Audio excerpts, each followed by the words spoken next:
Hey again, it's Jason from Fraser Valley Rose Farm, and I've made a couple of videos in the past on how to improve your clay soil because it can be a bit of a pain to work with a heavy soil.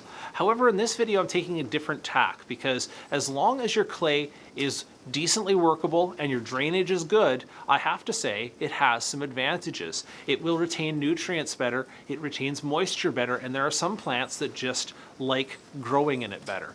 Those are the plants I'm focusing on in the video today. I have some pictures of some of my favorite plants to grow in a heavy and clay soil. First I'm going to start with the edibles, and then I'll move on to some of my favorite ornamentals. So let me put up some pictures and we'll talk about those now. Let us start with lettuce, which has shallow roots, so you don't have to work your soil deeply. Daikon radish is good at penetrating clay and breaking it up for later crops. Brassicas, like Brussels sprouts and broccoli, benefit from the support of a heavier soil. Gooseberry bushes appreciate their soil rich and moist.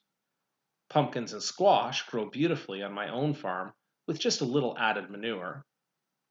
You could plant a walnut tree if you have the space, or Swiss chard for something a little less imposing. Apple trees do fine, and because they're grafted, you can choose a suitable rootstock for your garden.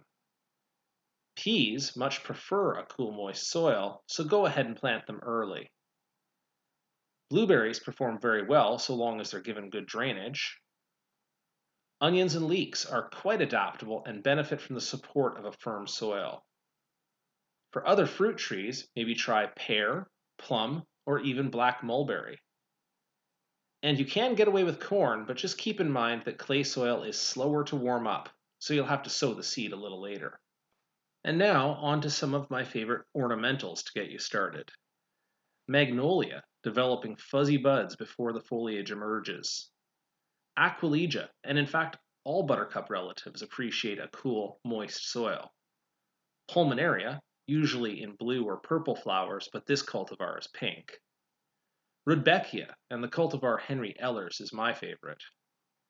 Eupatorium cannabinum, which I use as a cut flower filler. This one, Buddleia X. Weyeriana. Now how's that color for a butterfly bush? Hydrangeas of all sorts, but this Annabelle particularly thrives in clay soil. Alchemilla mollis with foamy chartreuse flowers. Japanese quince, which I should show in full bloom, but it just looks so good in bud. Of course, my beloved roses do well in a heavy soil. Ligularia, if moisture is sufficient to keep the leaves from flagging. Hellebores, double and colorful to cheer up the cool season garden. Laburnum, golden chain tree, makes a nice companion to Kolkwitzia, the beauty bush, and they bloom around the same time.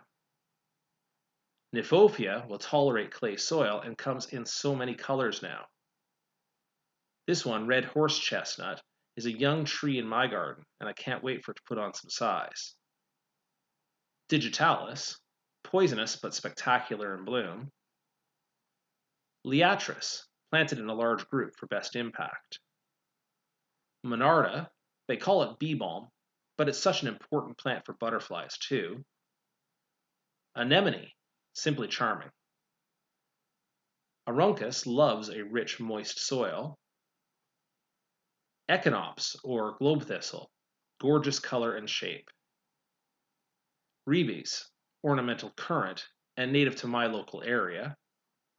And finally, Polemonium, Jacob's ladder, with its fine textured foliage. All right, that's my list of plants, and thank you for watching. I hope that gives you some idea of the ways you can work with your heavy or clay soil instead of against it. And if you have any questions, please leave those below the video. I'll do what I can.